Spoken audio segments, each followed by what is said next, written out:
तो चलो हेलो बच्चों। आज से हम पढ़ाई स्टार्ट करेंगे book keeping and accountancy standard 12th। But पूरे साल में आपको जो पढ़ाई करना है तो उस सिलेबस अकाउंट के सिलेबस के बारे में पहले समझेंगे। और फिर पेपर पैटर्न जो है बुक कीपिंग एंड अकाउंटेंसी का महाराष्ट्र स्टेट बोर्ड ने जो दिया है उस पैटर्न को हम समझेंगे। और उस हिसाब से हम पूरे साल भर पढ़ाई करेंगे।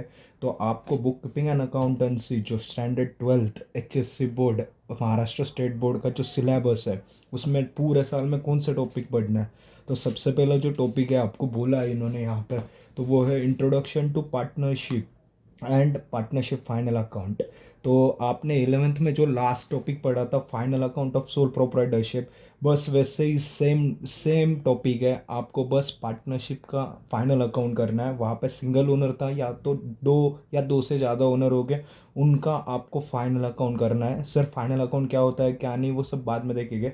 बट आपको सबसे पहला टॉपिक याद रखना है कि पार्टनरशिप के रिलेटेड है, पार्टनरशिप क्या होता है और पार्टनरशिप का final account profit loss balance sheet कैसे प्रिपेयर करता है, ये इस टॉपिक में सीखना है। उसके बाद हम सेकेंड टॉपिक जो पढ़ेंगे उसमें जो है तो वो है accounts of not for profit concern, उसको शॉर्ट में बोला जाता है NPO। Sir not for profit concern means क्या? तो 11th में आपको ये डेफिनेशन था कि ऐसे बिजनेस जो प्रॉफिट के लिए नहीं बने होते हैं, तो उनका मेन मकसद सर्विस प्रोवाइड करना है सोसाइटी को।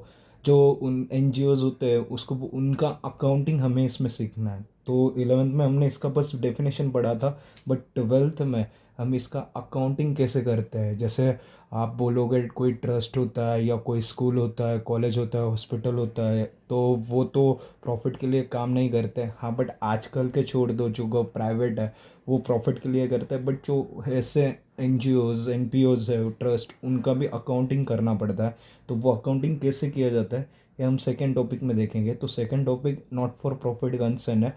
उसके बाद एडमिशन ऑफ अ पार्टनर। हम जो अभी पार्टनरशिप ये टॉपिक पढ़ेंगे तो हम कभी आगे जाके दो जन आप और आपका दोस्त मिलके पार्टनरशिप में कोई बिजनेस करोगे, और कोई बंदा है जो आपके पार्टनरशिप में ऐड होना चाहता है या आपके साथ पार्टनरशिप करना चाहता है।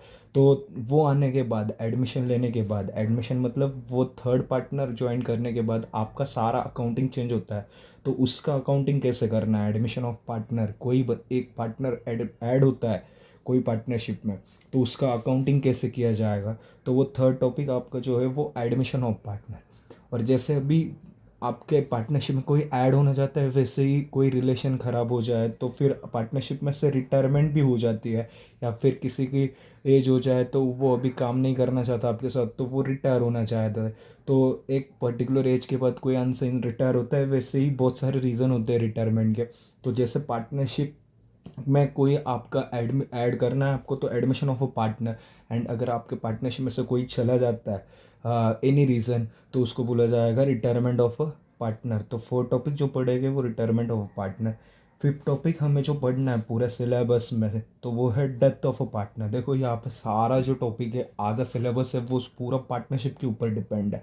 तो पार्टनरशिप करने के बाद एक पार्टनर आएगा, एडमिशन ऑफ पार्टनर, एक पार्टनर चला जाएगा एनी रीज़न तो रिटायरमेंट ऑफ पार्टनर। नाउ अभी death of a partner. Death of a partner मतलब सब अच्छे से चल रहा है बट भगवान का बुलाया आ गया किसी को, तो उसकी डेथ हो जाएगी। तो वो डेथ होने के बाद उसका अकाउंटिंग कैसे करना है, उसका जो हिस्सा है हमारा उसके एग्जीक्यूटर को कैसे देना है, उसके नॉमिनीज को कैसे देना है, तो ये सब ये जो टॉपिक है फिफ्थ वाला डेथ ऑफ अ पार्टनर उसमें सीखना है।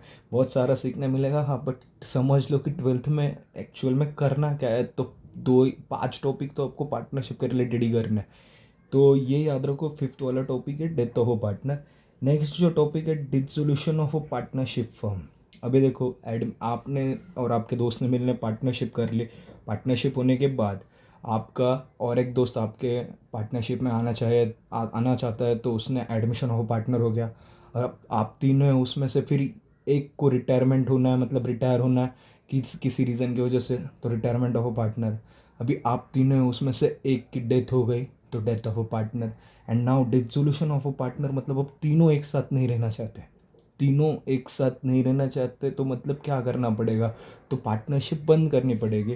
तो डिसोल्यूशन मतलब क्लोज डाउन, वाइंडिंग अप, तो पार्टनरशिप फर्म पूरा बंद करोगे तो उसका भी अकाउंटिंग करना पड़ेगा, बचे हुए एसेट्स है, लाइबिलिटीज़ है, उनको भी हमें उसका हिसाब किताब करना पड़ेगा। तो ये टॉपिक जो है dissolution of a partnership firm, तो ये सारा जो टॉपिक है इसमें से 5 टॉपिक तो पार्टनरशिप के रिलेटेड है, और ये टॉपिक जो है नॉट फॉर प्रॉफिट कंसर्न वो सेम है, बस फाइनल अकाउंट जैसा है, बस उसका थोड़ा फॉर्मेट अलग रहता है, किस फॉर्मेट्स में अकाउंटिंग करना है वो बताया रहता है। तो टोटल 6 टॉपिक हमें इसमें सिलेबस में पढ़ना है, एंड एक्स्ट्रा जो टॉपिक है 4 टॉपिक वो कंपनी फाइनल अकाउंट के रिलेटेड होते हैं, कंपनीज अकाउंट के रिलेटेड होता है। तो उसमें कौन से टॉपिक है सर? तो बिल ऑफ एक्सचेंज एक टॉपिक है, उसके बाद issue of shares, bill of exchange and issue of share. Sir bill of exchange में क्या होता है? तो बिल ऑफ एक्सचेंज में आपको ड्रॉवर ड्रॉई जो होता है, मतलब जो माल बेचता है, माल खरीदता है, तो उनके बुक्स में आपको जर्नल एंट्री करनी पड़ती है। उसके बाद एक फॉर्मेट होता है जो 5 मार्क्स को आपको प्रैक्टिकल एग्जाम जो होता है 20 मार्क्स का एबीटी एग्जाम उसमें आ जाएगा, तो वो सब हम पढ़ेंगे। बट टॉपिक कौन सा है? तो बिल ऑफ एक्सचेंज। तो बिल ऑफ एक्सचेंज मतलब उसमें जर्नल एंट्रीज होगी, ड्रॉवर के बुक में, ड्रॉई के बुक में, तो वो उस टॉपिक में जर्नल एंट्रीज करना है। उसके बाद इशू ऑफ शेयर्स। तो इशू ऑफ शेयर्स मतलब इशू ऑफ शेयर्स में आपको याद रखना है कि आप जो शेयर्स परचेस करते हो, सेल करते हो, तो वो प्रैक्टिकल है। बट इसमें थोड़ा सा इशू ऑफ शेयर्स में टाइप्स ऑफ शेयर्स कौन से है, उसके बाद आपको जर्नल एंट्रीज इसमें करने हैं शेयर्स की। आप जब कोई शेयर्स खरीदोगे तो वो कितने का शेयर्स है, फिर उसके हिसाब से आपको पेमेंट करना है, तो वो कैसे पेमेंट करेंगे, एप्लीकेशन का पैसा, अलॉटमेंट का पैसा, फर्स्ट कॉल सेकेंड कॉल। तो ये भी 2 टॉपिक जो है, ये 2 टॉपिक जर्नल एंट्रीज क्वेश्चंस पूछे जाते हैं इसमें। जर्नल एंट्रीज आपको करना है जो 11th में आपने सीखा है ऑलरेडी, वैसे ही जर्नल एंट्रीज आपको इसमें करनी है। उसके बाद जो एनालिसिस ऑफ फाइनेंशियल स्टेटमेंट, ये टॉपिक है 9th वाला। तो ये 9th वाला टॉपिक जो है फाइनेंशियल स्टेटमेंट, उसमें आपको कुछ मैथमेटिक्स पार्ट है, मतलब जैसे रेशियो एनालिसिस है, तो आपको कुछ रेशियोस कैलकुलेट करने हैं और कुछ स्टेटमेंट्स बनाने हैं। उसमें आपको कॉम्परेटिव स्टेटमेंट है, कैश फ्लो स्टेटमेंट है, बट कैश फ्लो स्टेटमेंट का क्वेश्चन आता नहीं है, तो कॉम्परेटिव कॉम्परेटिव कॉम्परेटिव स्टेटमेंट और एक स्टेटमेंट, ऐसे स्टेटमेंट्स आपको बनाने, एक फॉर्मेट है, उस फॉर्मेट के तरीके से जाना है, और कुछ फार्मूलाज है, वो फार्मूलाज आपको लर्न करना है और फार्मूलाज सॉल्व करना है, तो वो फाइनेंशियल स्टेटमेंट में आएगा। एंड उसके बाद computer in accounting. Computer in accounting मतलब क्या?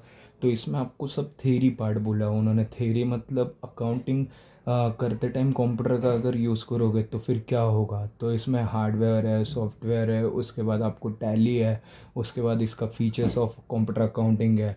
तो ये सारे आपको इसमें थेरी क्वेश्चंस है, तो थेरी आएगा, इसके ऊपर थेरी का क्वेश्चंस आएगा।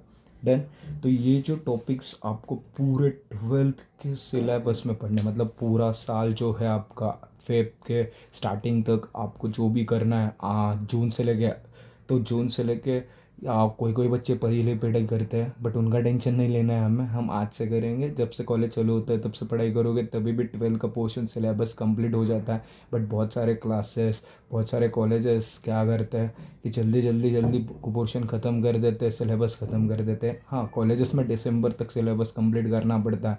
हाँ, बट कुछ क्लासेस अपने जल्दी स्टार्ट हो के आपका नवंबर तक, दिवाली तक को पोर्शन सिलेबस ख़त्म कर देते हैं, and in exam exam exam. हाँ, बट हम जून से भी पढ़ाई करेंगे, पूरा सिलेबस कंप्लीट हो जाता है आराम से, जनवरी तक अच्छे से करोगे तो पूरे साल में अपने को ये पढ़ना है, इतने टॉपिक पढ़ने, याद रखना। हाँ, बट ये याद रखो कि जब भी कोई भी टॉपिक पढ़ोगे तो वो टॉपिक पढ़ते टाइम हमें इसको कितने मार्क्स का टॉपिक है, मतलब एग्ज़ाम में कितने मार्क्स पूछे जाएगा ये टॉपिक पे, तो आपको पता होना चाहिए। क्योंकि कभी भी आप वो पढ़ते हो तो ये टॉपिक को ज़्यादा वेटेज है, ये टॉपिक को कम वेटेज है, तो ये नहीं किया तो भी चलेगा, या ऑप्शन में रखा तो भी चल जाएगा। इसलिए आपको जब भी आप कोई भी टॉपिक पढ़ते हो तो वो टॉपिक कितने मार्क्स को है ये आपको पता होना चाहिए। तो मैंने ये सारे टॉपिक तो बता दी है, बट इसका मार्क्स कितना आएगा एग्ज़ाम में, कितने मार्क्स को ये टॉपिक आ सकता है, तो इसको ऑप्शन में रखा जाए या इस पर ध्यान दिया जाए अच्छे से, तो वो आपको समझ में आ जाएगा। इसलिए सबसे पहला टॉपिक जो मैंने बोला था पार्टनरशिप फाइनल अकाउंट, 12 मार्क्स को आएगा आपको कंपलसरी, प्लस ऑब्जेक्टिव्स हो गए, इसमें 1-2 ऑब्जेक्टिव्स मिला दो, 2-3 ऑब्जेक्टिव्स ऐड करते जाओ, 1-2 ऑब्जेक्टिव क्वेश्चंस पूछते हैं, मतलब टोटल ये टॉपिक 12 मार्क को तो कंपलसरी एक प्रॉब्लम आएगा ही आएगा, प्लस उसमें ऑब्जेक्टिव आएगा, मतलब 13 to 14 मार्क्स को ये टॉपिक आएगा। सेम एनपी और 12 मार्क्स का एक प्रॉब्लम आएगा, प्लस एक या दो ऑब्जेक्टिव्स आएंगे। तो हर एक टॉपिक में ऑब्जेक्टिव्स ऐड करते जाओ। उसके बाद एडमिशन का जो प्रॉब्लम आएगा वो 10 मार्क्स का आएगा, रिटायरमेंट का 10 मार्क का है, डेथ का जो प्रॉब्लम आएगा वो 8 मार्क का आएगा, डिसोल्यूशन का है वो 10 मार्क का आएगा, बिल ऑफ एक्सचेंज का है 10 मार्क्स का आएगा, इशू ऑफ शेयर का है 8 marks, analysis financial statement 8 marks, computer and accounting 8 marks. तो ये याद रखो कि ये पूरे जो टॉपिक है और ये पूरे जो मैंने मार्क्स लिखे प्रॉब्लम वो आपको आपके HSC बोर्ड एग्ज़ाम के क्वेश्चन पेपर में आएगी ही आएंगे। हाँ, विथ ऑप्शन हो गए, कौन से टॉपिक कंपलसरी है, कौन से विथ ऑप्शन हो गए वो बाद में देखेंगे। हाँ, बट ये पूरे क्वेश्चंस इतने मार्क्स के आपको आपके HSC बोर्ड में विथ ऑप्शन आपको दिखाई देगा। अभी पेपर पैटर्न इसका क्या है वो हम पढ़ेंगे, बट पहले सिलेबस समझो। पेपर पैटर्न भी देखते हैं, बट सिलेबस समझो कि पूरे साल में हमने कौन से टॉपिक करने हैं और कितने कौन सा टॉपिक कितने मार्क्स को है। तो ये याद रह जाएगा कि कौन सा टॉपिक आपको कौन से कितना मार्क्स को करना है। तो ये याद रखो कि पूरे इसमें 5 टॉपिक तो पार्टनरशिप के रिलेटेड है। पार्टनरशिप करोगे, फिर उसके बाद एक को आपके इसमें आना है पार्टनरशिप में तो एडमिशन, एक को आपके साथ नहीं रहना है तो रिटायरमेंट, आपके इसमें से एक की डेथ हो जाएगी तो डेथ, और अभी किसी को एक साथ नहीं रहना है तो डिसोल्यूशन। तो ये 5 टॉपिक को आपके हो जाएंगे। उसके बाद फिर NPO का फाइनल अकाउंट है, मतलब जैसे ऐसी कंसर्न्स जो जिसका मोटिव प्रॉफिट कमाना नहीं होता है तो सर्विस प्रोवाइड करना, उसका फाइनल उसका अकाउंटिंग करना है। और उसके बाद bill of exchange, issue of shares, ratio analysis, analysis of financial statement and computer in accounting. तो ये सारे टॉपिक आपको पढ़ने हैं। ये कौन से इसमें 12th में HSC बोर्ड के लिए 2026-27 के लिए तो आपका ये सिलेबस होगा। हाँ, बट ये टॉपिक किस में से पढ़नी है बड़ा क्वेश्चन सर। ये आपने लिख के लाया है ठीक है, हमारे हमने सुना भी था ये सर ठीक है, बट ये कौन से टेक्स्ट बुक में से पढ़ना है सर, कौन से टेक्स्ट बुक में से क्वेश्चंस आते हैं। तो जब आप क्लास जाते हो अदर क्लासेस तो आप क्लास में उनका पब्लिकेशन होता है तो वो उनके नोट्स और पब्लिकेशन में से पढ़ाता है।